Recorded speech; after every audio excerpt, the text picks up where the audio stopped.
Hello students, welcome to Access institute. आज हम लोग बात करने वाले हैं केमिकल बॉन्डिंग के बारे में। केमिकल बॉन्डिंग क्या होती है, क्यों केमिकल बॉन्ड बनता है और कितने तरह का केमिकल बॉन्ड यहाँ पे होता है। Before we discuss about chemical bonding we should know the term what bonding is. हम इसको समझने से पहले मैं यहाँ पे एक सिंपल सी बात करता हूँ बॉन्ड के बारे में। एक केमिकल बॉन्ड क्या होता है, या फिर एक सिंपल बॉन्ड की बात करें तो बॉन्ड क्या होता है। तो अगर मैं बात करूँ सिर्फ बॉन्ड की, व्हाट इज अ बॉन्ड। एक बॉन्ड का मतलब होता है एक ऐसी फोर्स ऑफ अट्रैक्शन जो दो चीज़ों को एक साथ जोड़ के रखती है।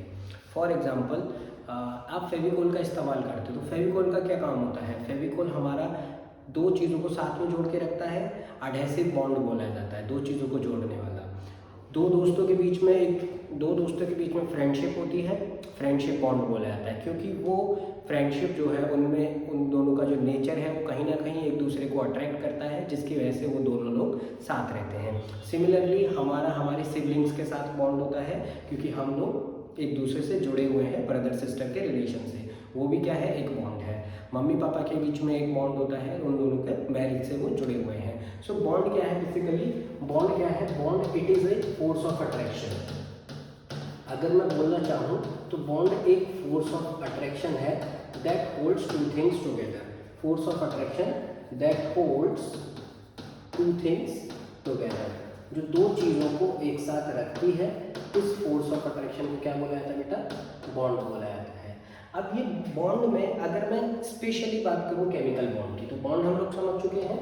अगर यहाँ पे बोला जाए केमिकल बॉन्ड के बारे में, तो केमिकल बॉन्ड क्या होगा। यहाँ पे दो थिंग्स जो मैंने वर्ड बोला है, केमिकल बॉन्ड के लिए दो थिंग्स को मैं यहाँ पे रिप्लेस कर सकता हूँ। केमिकल बॉन्ड के लिए दो थिंग्स को मैं यहाँ पे रिप्लेस कर सकता हूँ, और मैं यहाँ पे वर्ड लिख सकता हूँ एटम्स, या फिर मैं लिख सकता हूँ मॉलिक्यूल्स। मैं यहाँ पे एटम्स भी लिख सकता हूँ, मैं यहाँ पे मॉलिक्यूल्स भी लिख सकता हूँ। तो क्या है कहने का मतलब कि बॉन्ड तो एक फोर्स ऑफ अट्रैक्शन है जो दो चीज़ों को जोड़ के रख रही है, लेकिन केमिकल बॉन्ड वो फोर्स ऑफ अट्रैक्शन है जो कि एटम्स और मॉलिक्यूल्स के बीच में लगेगी और उनको जोड़ के रखेगी।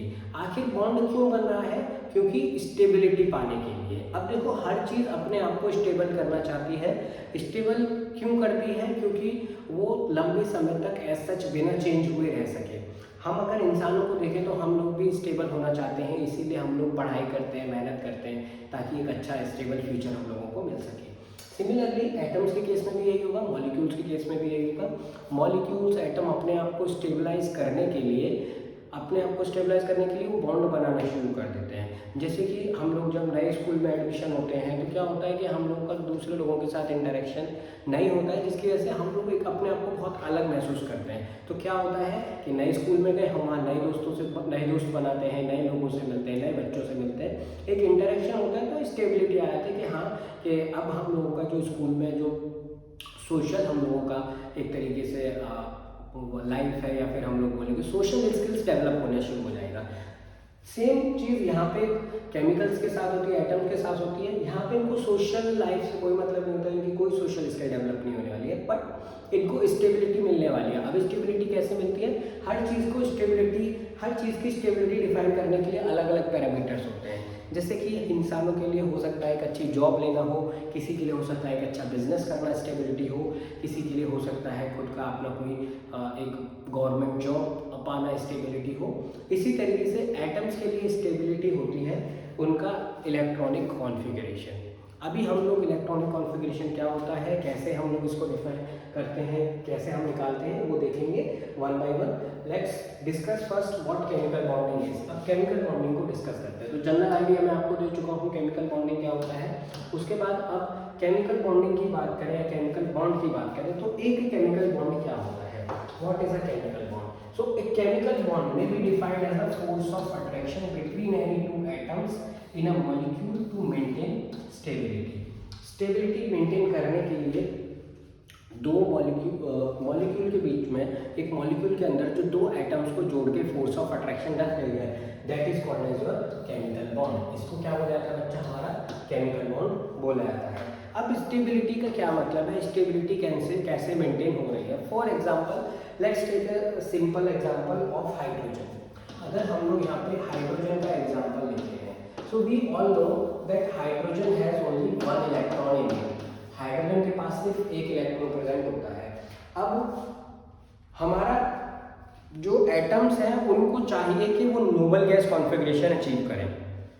क्यों? क्योंकि एटम्स को लगता है कि अगर वो नोबल गैस कॉन्फ़िगरेशन अचीव करेंगे तो वो स्टेबल हो जाएंगे। सिमिलरली जैसे मैंने आपको स्टेबिलिटी के अलग अलग पैरामीटर्स बताए, यहाँ पे स्टेबिलिटी गवर्न की जाती है नोबल गैस कॉन्फ़िगरेशन से। तो स्टेबिलिटी एटम्स के लिए क्या होती है? Near to achieve nearest noble gas configuration. तो यहाँ पे क्या बोल सकते हैं? To achieve nearest noble gas configuration, to achieve nearest noble gas configuration. अब nearest noble gas configuration achieve करने के लिए एलिमेंट क्या करेगा? वो कोई ना कोई तरीका ढूंढता है, या तो वो दूसरे से अपने इलेक्ट्रॉन्स का ट्रांसफर करना शुरू कर देगा। किसी को मान लो अगर हमारे पास एक्स्ट्रा है, मैं एक इलेक्ट्रॉन देके नोबल गैस कॉन्फ़िगरेशन अचीव कर पा रहा हूँ तो मैं इलेक्ट्रॉन दे दूंगा, इलेक्ट्रॉन गेन करके अचीव कर पा रहा हूँ तो मैं गेन कर लूँगा। या फिर इलेक्ट्रॉन शेयरिंग से अगर ऐसा होता है तो शेयर कर दिया जाएगा, या किसी पे बिल्कुल नहीं है, एक ने दे दिया। तो मतलब अलग अलग तरीके हैं भाई स्टेबिलिटी पाने के, इलेक्ट्रॉन्स का ट्रांसफर, शेयरिंग, वो हम वन बाई वन देखते जाएंगे। तो ये हमारा केमिकल बॉन्ड है। तो केमिकल बॉन्ड क्यों बनता है? केमिकल बॉन्ड स्टेबिलिटी के लिए। और स्टेबिलिटी कैसे पाई जाएगी? To achieve nearest noble gas configuration. Nearest noble gas configuration achieve करने के लिए स्टेबिलिटी आती है। दूसरा स्टेबिलिटी का पैरामीटर होता है, सेकंड पैरामीटर जो होता है स्टेबिलिटी का, वो होता है डिक्रीज इन एनर्जी। पहला तो अचीव करेगा नोबल गैस, और दूसरा है डिक्रीज इन एनर्जी। अब ये डिक्रीज इन एनर्जी का क्या मतलब होता है? देखो स्टेबिलिटी क्या होता है, जब भी अगर हम बात करें कि छोटे बच्चे की और एक बूढ़े आदमी की, तो छोटा बच्चा बहुत एनर्जेटिक होता है, उसमें बहुत एनर्जी होती है, वो कभी भी शांत नहीं बैठता, वो कहीं ना कहीं खेलता रहेगा, शैतानी करता रहेगा, शोर मचाता रहेगा, बात करता रहेगा। लेकिन अगर उसी समय उसी एट द सेम टाइम मैं एक बूढ़े आदमी को उसके साथ कंपेयर करूँ, तो एक बूढ़ा आदमी जो होता है वो बहुत स्टेबल है, वो शैतानी नहीं करता है, वो खेलता नहीं है, वो भागा दौड़ी नहीं कर सकता है, वो एक जगह बैठा रहता है, वो बातें ही करता है सिर्फ, वो बहुत शोर नहीं मचाता है, और मोस्ट ऑफ द टाइम हो सके तो वो शायद आराम करता है, सोता है। क्यों? क्योंकि एनर्जी लॉस हो चुकी है। वो बूढ़े आदमी में एनर्जी जो थी वो कभी बच्चे में, जो बूढ़ा आदमी था वही जो आज बच्चे में है वो एनर्जी कभी बूढ़े आदमी में नहीं होगी। लेकिन एनर्जी लॉस हुई तो बूढ़ा आदमी स्टेबल हो गया, लेकिन बच्चे में एनर्जी बहुत ज़्यादा है तो स्टेबल नहीं हुआ है। तो पहला इलेक्ट्रॉनिक कॉन्फ़िगरेशन, जो नोबल गैस इलेक्ट्रॉनिक कॉन्फ़िगरेशन है उसको अचीव करना हमारा मेन पहला तरीका वो हो जाता है, पहला पैरामीटर स्टेबिलिटी के लिए। दूसरा है एनर्जी का कमी आना। अगर एनर्जी कम होती जाएगी तो अपने आप स्टेबिलिटी बढ़ती जाएगी। तो दो एटम्स या दो आयंस बात करूँ, या फिर कोई भी दो चीज़ें अगर वो बॉन्ड बना रही हैं, दो एटम्स आपस में बॉन्ड बना रहे हैं, तो उनका main sole criteria, main sole जो उनका जो गोल है, जो एम है, वो यही रहेगा कि वो हमारा electronic configuration, nearest noble gas configuration achieve करना चाहेंगे और एनर्जी में डिक्रीज करना चाहेंगे, अपनी एनर्जी डिक्रीज करके, so that stability could be gain, तो स्टेबिलिटी गेन की जा सके। अब ये स्टेबिलिटी या केमिकल बॉन्ड बनाने के क्या तरीके होते हैं, तो आपने समझा स्टेबिलिटी। तो अब इसको समझने का तरीका है, तो 3 methods are present to achieve stable configuration. अब स्टेबल कॉन्फ़िगरेशन अचीव करने के 3 मेथड होते हैं। क्या क्या? The transfer of one or more electrons from one atom to the other atom and to form an ionic bond or electrovalent bond. या तो electrons का ट्रांसफर कर दिया जाए। इलेक्ट्रॉन्स का ट्रांसफर करने का क्या मतलब है कि अगर किसी पे ज़्यादा है तो वो दूसरे को दे दे। अब ये वन बाई वन हम लोग इन तरीकों को पढ़ने वाले हैं कि कैसे हमारा यह तरीका क्या क्या है, कैसे हम लोग बॉन्ड को बनाते हैं, कैसे स्टेबल कॉन्फ़िगरेशन अचीव किया जाए। दूसरा है शेयरिंग ऑफ 1, 2 और 3 pairs of electrons between 2 atoms to form a covalent bond or a molecular bond. और लास्ट मेथड जो होता है वो होता है when the shared electron pairs are contributed by only one of the combining atoms, the bond formed is known as coordinate or dative bond।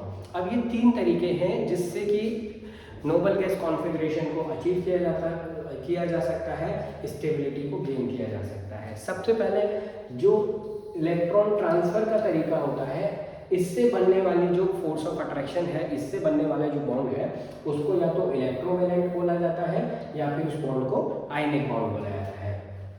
Then comes second, जब sharing होगी तो कोवेलेंट और मॉलिक्यूलर बॉन्ड बोला जाएगा। जब एक ही element पूरा electron pair share करेगा, दूसरा खाली बैठा होगा, उसके शेयरिंग से करेगा, उससे शेयर करेगा, तो इसको कोऑर्डिनेट या डेटिव बॉन्ड बोला जाता है। अब हम लोग समझते हैं इलेक्ट्रोवैलेंट बॉन्ड को सबसे पहले।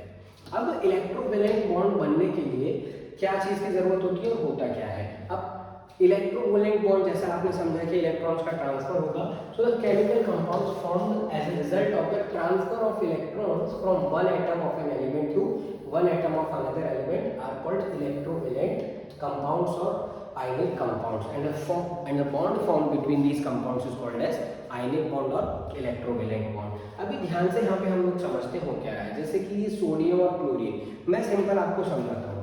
देखो सोडियम के केस में अगर देखा जाए तो उसका एटॉमिक नंबर होता है 11 एटॉमिक नंबर। हम लोग 9th क्लास में पढ़ चुके होते हैं कि इलेक्ट्रॉनिक कॉन्फ़िगरेशन अगर मैं इसको डिफरेंट शेल्स में डिस्ट्रीब्यूट करूं तो पहले शेल में 2 इलेक्ट्रॉन आएगा, दूसरे शेल में 8 इलेक्ट्रॉन आएगा और तीसरे शेल में 1 इलेक्ट्रॉन आएगा। उसके बाद अगर बात की जाए सिमिलरली, अगर बात की जाए क्लोरीन की, क्लोरीन में 17 इसका एटॉमिक नंबर होता है। 17 एटॉमिक नंबर में अगर इसी तरह से इलेक्ट्रॉनिक कॉन्फ़िगरेशन किया जाए, डिस्ट्रीब्यूशन किया जाए, तो इसमें 2 होगा, इसमें 8 होगा और इसमें 7 होगा। तो स्टेबल इलेक्ट्रॉनिक कॉन्फ़िगरेशन कब पाया जाएगा, स्टेबल इलेक्ट्रॉनिक कॉन्फ़िगरेशन कैसे पाया जा सकता है। यहाँ पे आउटर मोस्ट में 1 इलेक्ट्रॉन है और यहाँ पे आउटर मोस्ट में 7 इलेक्ट्रॉन है। तो यहाँ पे होगा क्या, अगर आउटर मोस्ट में 1 इलेक्ट्रॉन है और यहाँ पे आउटर मोस्ट में 7 इलेक्ट्रॉन है, तो क्यों ना इसको मालूम है कि इसके नियरेस्ट, इसका नियरेस्ट नोबल गैस कॉन्फ़िगरेशन देखें, तो इसके नियरेस्ट जो नोबल गैस है, मैं नियरेस्ट नोबल गैस की बात करूं, नियरेस्ट नोबल गैस की यहाँ पे अगर बात करें तो वो होती है नियोन। नियरेस्ट नोबल गैस जो है, सोडियम की नियरेस्ट होती है नियोन और क्लोरीन की नियरेस्ट होती है आर्गन। नियोन का जो कॉन्फ़िगरेशन होता है वो होता है 2,8। सिमिलरली आर्गन का जो इलेक्ट्रॉनिक कॉन्फ़िगरेशन होता है वो होता है 2,8,8। अब आप एक बात बताओ, कैसे ये 2,8 पकड़ सकता है, 2,8 कैसे गेन कर सकता है। सिंपल मेथड है, अगर आप इस एक इलेक्ट्रॉन को किसी को दान कर दो, डोनेट कर दो, है ना, इसको इसके ऑर्बिट से बाहर कर दो। दूसरा, अगर ये एक इलेक्ट्रॉन को एक्सेप्ट कर ले तो ये किस में पहुंच जाएगा, 288 में, और ये हमारा एक इलेक्ट्रॉन डोनेट करके 28 में पहुंच जाएगा। तो अब यही होता है, अगर आप यहाँ पे ध्यान से देखो तो आउटर मोस्ट में जो एक इलेक्ट्रॉन था फटाक से किस में आ गया, क्लोरीन में आ गया, नहीं आ गया, क्लोरीन में आते ही इसका 288 ये कंप्लीट और ये कंप्लीट। अब होता क्या है कि अगर हमारा कोई भी एलिमेंट इलेक्ट्रॉन डोनेट करेगा तो उसमें इलेक्ट्रॉन प्रोटॉन हमेशा न्यूट्रल होते हैं। एक न्यूट्रल एटम में इलेक्ट्रॉन प्रोटॉन जो होते हैं वो हमेशा इक्वल होते हैं। अगर इलेक्ट्रॉन डोनेट कर दिया तो प्रोटॉन बढ़ने लगेगा और इलेक्ट्रॉन एक्सेप्ट कर लिया तो इलेक्ट्रॉन बढ़ने लगेगा, जिसकी वजह से जो चार्ज है अब वो मेंटेन नहीं रह पाता है, जो चार्ज था वो न्यूट्रलाइज नहीं रह पाता है और यहाँ पे अब 2 अपोजिट चार्जेस क्रिएट होना शुरू हो जाते हैं। तो ये बेसिक तरीका है कि क्यों हुआ ऐसा। सोडियम को इलेक्ट्रॉन डोनेट करना था तो इसने एक डोनेट किया। अब ये किसको डोनेट कर सकता है, जिसको चाहिए, तो यहाँ पे इसने डोनेट कर दिया क्लोरीन को। अगर ये क्लोरीन को डोनेट करेगा तो सोडियम 28 हो जाएगा और क्लोरीन 288 हो जाएगा। अब क्लोरीन सोडियम 288 होने के बाद में सोडियम जब डोनेट करेगा, सोडियम जब इलेक्ट्रॉन डोनेट करेगा तो after donation it become Na+, यानी कि अब ये बन जाता है हमारा sodium ion. And after gaining electron chlorine become Cl-। अब ये हमारा बन जाता है क्लोराइड आयन। अब ये 2 अपोजिटली चार्ज आयन बन चुके नहीं बन चुके, तो यहाँ पे आपने क्या देखा होगा, 2 अपोजिट चार्ज जो चीजें होती हैं वो एक दूसरे को क्या करती हैं, हमेशा अट्रैक्ट करती है, नहीं करती है। तो सेम फोर्स ऑफ अट्रैक्शन अब हमको यहाँ पे देखने को मिलेगा सोडियम आयन में एंड क्लोराइड आयन में। यहाँ पे हमको सेम फोर्स ऑफ अट्रैक्शन देखने को मिलता है। तो यही फोर्स ऑफ अट्रैक्शन रिस्पॉन्सिबल है और यही इन दोनों के बीच में जो फोर्स ऑफ अट्रैक्शन लग रही है, इसी फोर्स ऑफ अट्रैक्शन को आयनिक बॉन्ड बोला जाता है या फिर इलेक्ट्रोवैलेंट बॉन्ड बोला जाता है। अब हम इसको यहाँ पे समझ सकते हैं, मैं आपको बताया जैसे कि ये आउटर मोस्ट में एक इलेक्ट्रॉन इस पे चला गया तुरंत, ये माइनस में और ये प्लस में डेवलप हो गया। अब प्लस और माइनस में क्यों डेवलप हुआ उसका भी मैं आपको यहाँ पे रीजन बताऊंगा। तो सबसे पहले हम समझ चुके हैं आखिर इलेक्ट्रोवैलेंट बॉन्ड होता क्या है, और इलेक्ट्रोवैलेंट बॉन्ड बनने के लिए आपको 2 आयंस की जरूरत पड़ेगी, एक पॉजिटिव पार्ट की और एक नेगेटिव पार्ट की। अब ये पॉजिटिव पार्ट और नेगेटिव पार्ट बनता कैसे है वो हम लोग यहाँ पे देखते हैं। हैं। सो formation of cation and anion, positive part को केटायन बोला जाता है और नेगेटिव पार्ट को एनायन बोला जाता है। So what are cation? The species which donate electron forms cation, that is positively charge species. वो स्पीसीज जो हमारा इलेक्ट्रॉन डोनेट करती है वो हमेशा क्या बनाती है? केटायंस बनाती है। और जैसे कि सोडियम Na+, Mg+2, और वो स्पीसीज जो हमारा इलेक्ट्रॉन को एक्सेप्ट करती है उससे हमको क्या देखने को मिलता है बेटा? एनायन देखने को मिलता है। और एनायन क्या होता है बेटा? हमारा ये नेगेटिवली चार्ज्ड स्पीसीज होती है। ठीक है, अभी मैं आपको बताता हूँ कि एनायन केटायन कैसे बन रहे हैं, ध्यान से समझते हैं। अभी पहले मैं केटायन के बारे में बात करता हूँ। तो केटायन हमारा किस तरीके से बनेगा उसको हम लोग यहाँ पे समझते हैं। तो ध्यान से देखो बच्चा, केटायन कैसे बनता है। अगर मैं सिंपल पहले बात करूँ, फॉर एग्जांपल जैसे कि सोडियम आयन बनाया और इसमें पॉजिटिव चार्ज क्यों आया, तो एग्जांपल में मैं बात करता हूँ सोडियम की। सोडियम को देखा जाए तो इसका सिंबल होता है Na, इसका 11 एटॉमिक नंबर होगा। इलेक्ट्रॉनिक कॉन्फ़िगरेशन किया जाए KLM में तो इसमें होगा 2 इलेक्ट्रॉन, इसमें होगा 8 इलेक्ट्रॉन और इसमें होगा 1 इलेक्ट्रॉन। अगर एटॉमिक नंबर इसका 11 होता है, दैट मीन्स इसके पास 11 प्रोटॉन होंगे और 11 ही इलेक्ट्रॉन होंगे न्यूट्रल केस में, अगर मैं न्यूट्रल की बात करूं। ठीक है, अब क्या हुआ, ये वाला जो 1 इलेक्ट्रॉन है ये डोनेट कर देता है, ये जो 1 इलेक्ट्रॉन है ये क्या कर देता है बेटा? इसको डोनेट करेगा या नहीं करेगा? जब ये डोनेट करेगा तो आफ्टर डोनेशन, ध्यान से देखा जाए तो आफ्टर डोनेशन क्या होगा? इलेक्ट्रॉन तो 10 रह गए लेकिन प्रोटॉन का भी डोनेट हुए नहीं। अब प्रोटॉन कितने हैं? 11 और इलेक्ट्रॉन कितने हैं? 10, यानी कि 11 प्रोटॉन 10 इलेक्ट्रॉन सॉरी। तो 11 प्रोटॉन मतलब 11 का पॉजिटिव चार्ज और 10 इलेक्ट्रॉन मतलब 10 का नेगेटिव चार्ज। एक पॉजिटिव एक नेगेटिव को खत्म करता है, तो 11 पॉजिटिव और 10 नेगेटिव है तो एक पॉजिटिव बचेगा नहीं बचेगा? तो यहाँ पे जो हमारा रिजल्टेंट आएगा वो क्या रहेगा?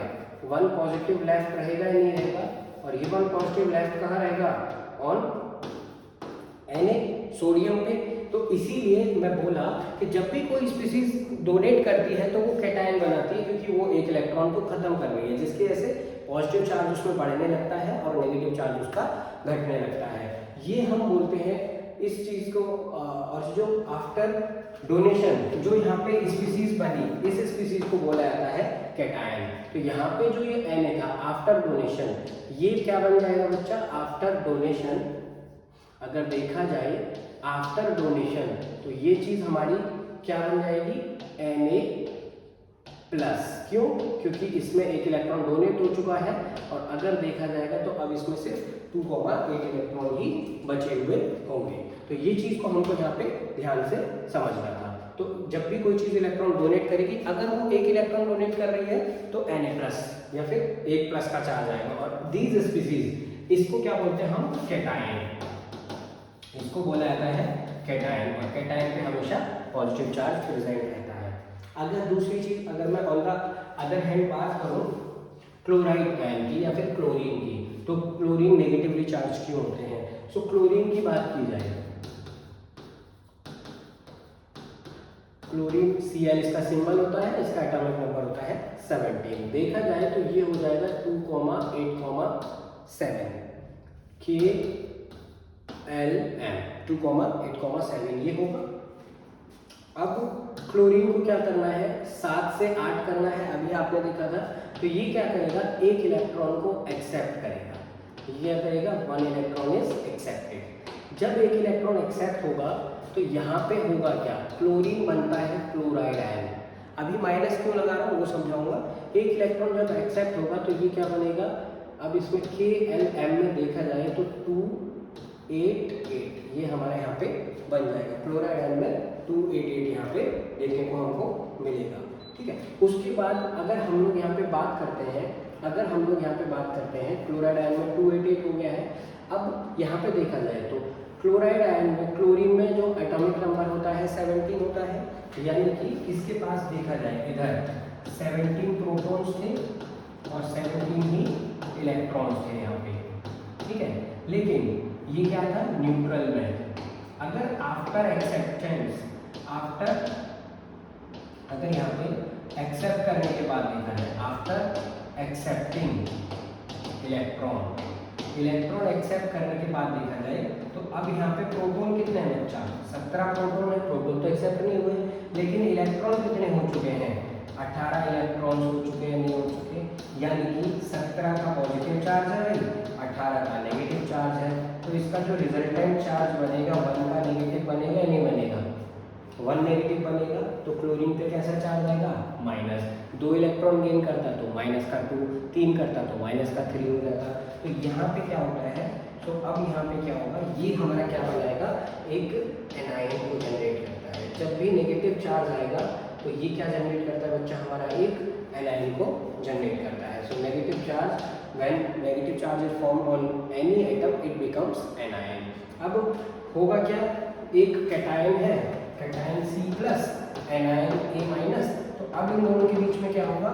एक फोर्स ऑफ अट्रैक्शन आ जाएगी। अपोजिट चार्जेस के बीच में एक फोर्स ऑफ अट्रैक्शन लगती है, नहीं लगती है? और कौन सी फोर्स ऑफ अट्रैक्शन बोलते हैं बेटा इसको? इसको बोला जाता है electrostatic force of attraction, that is electrostatic force of attraction. और यही जो इलेक्ट्रोस्टैटिक फोर्स ऑफ अट्रैक्शन जो इस कैटायन और एनायन के बीच में लग रही है, इसी को नाम दिया जाता है आयोनिक बॉन्ड। इसको नाम दिया जाता है आयनिक बॉन्ड या फिर इलेक्ट्रोवैलेंट बॉन्ड। सो यही था हमारा आयनिक बॉन्ड का फॉर्मेशन या फिर इलेक्ट्रोवैलेंट बॉन्ड का फॉर्मेशन। तो ये आप लोगों ने सीख लिया है कैसे कैटायन बनता है, कैसे एनायन बनता है। कैटायन बन रहा है ताकि क्योंकि इलेक्ट्रॉन लॉस हो रहा है, एनायन बन रहा है क्योंकि इलेक्ट्रॉन गेन हो रहा है। तो यहाँ पे हम लोग इसको समझ चुके हैं।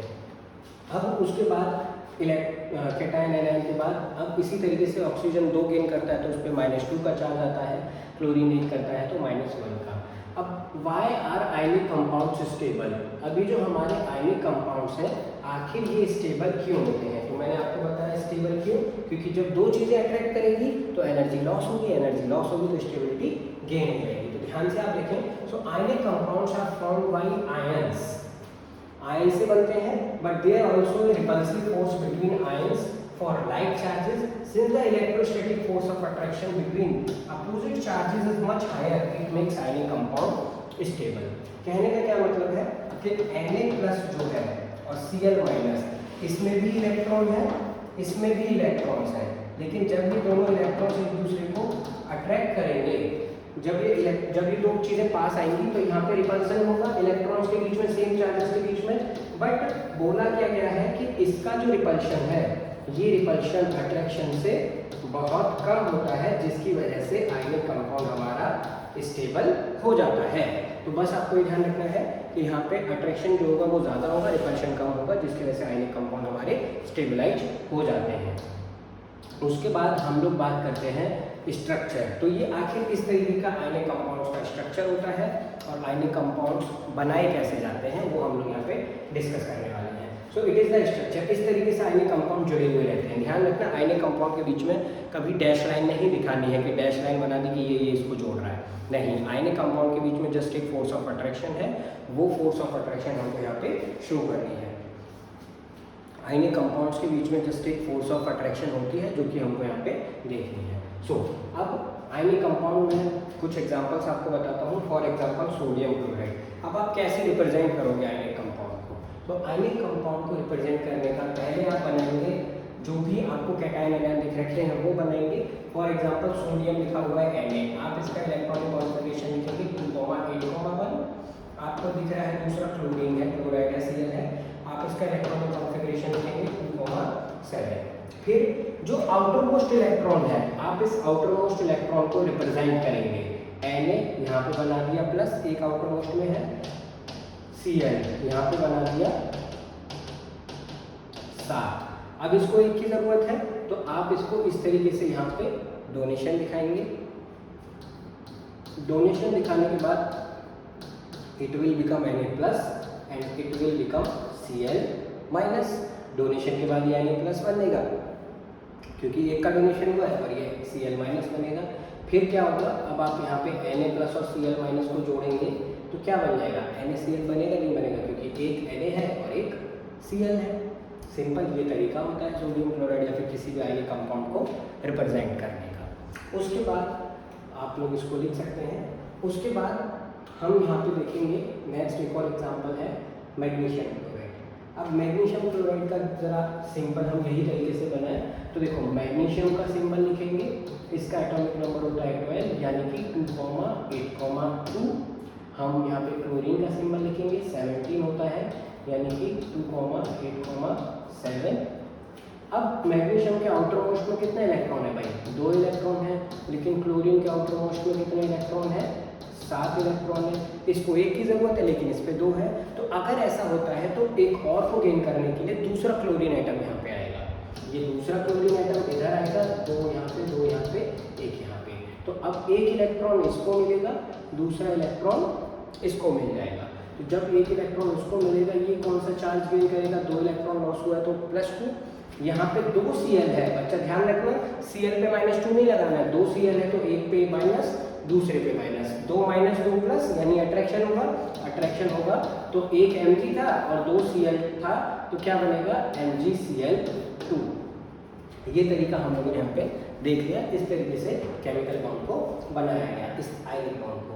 नेक्स्ट हम बात करते हैं कैल्शियम ऑक्साइड की। सो कैल्शियम ऑक्साइड में भी हम देखें, अगर कैल्शियम की बात करें तो कैल्शियम का एटॉमिक नंबर होता है 20 यानी कि 2882। अगर ऑक्सीजन की बात की जाए, इसका एटॉमिक नंबर होता है 8 दैट मीन्स 2,6। कैल्शियम के आउटर मोस्ट में कितने इलेक्ट्रॉन है? 2 इलेक्ट्रॉन। ऑक्सीजन के आउटर मोस्ट में कितने इलेक्ट्रॉन है भाई? 6 इलेक्ट्रॉन्स हैं। अब इसको 2 की जरूरत है क्योंकि इसको 8 करना है नियरेस्ट। ये 2 दे दे तो नियरेस्ट आर्गन का गेन करेगा। तो ये क्या करेगा? ये इस पे इलेक्ट्रॉन देगा और ये इस पे इलेक्ट्रॉन देगा। जब ये ऐसा बनेगा तो इस पे हो जाएगा Ca+2 और Ca+2 में electronic configuration 2,2,8 argon stable. O में देखा जाए तो O बन जाएगा -2, ये हो जाएगा 2,8 स्टेबल और ये दोनों ज्वाइन होकर क्या बना लेंगे? Simple calcium oxide. सो आज आपने देखा कि किस तरीके से हम लोग यहाँ पे केमिकल बॉन्डिंग करते हैं, आयनिक बॉन्ड बनाते हैं। एक का ट्रांसफर, दूसरे पे एक्सेप्टेंस। ट्रांसफर करेगा बनेगा कैटायन, एक्सेप्ट करेगा बनेगा एनायन और कैटायन एनायन से मिलकर जो यहाँ पे बॉन्ड बनता है इसी को आयनिक बॉन्ड बोला जाता है। सो अब क्यों ऐसा हो रहा है ये आपने समझा। To gain nearest noble gas configuration, nearest noble gas configuration को अचीव करने के लिए यहाँ पे ऐसा होता है। सो आज की क्लास हम लोगों ने आयनिक बॉन्ड सीखा। In the upcoming lecture we will see about covalent bond, how covalent bonds are formed. So thank you very much.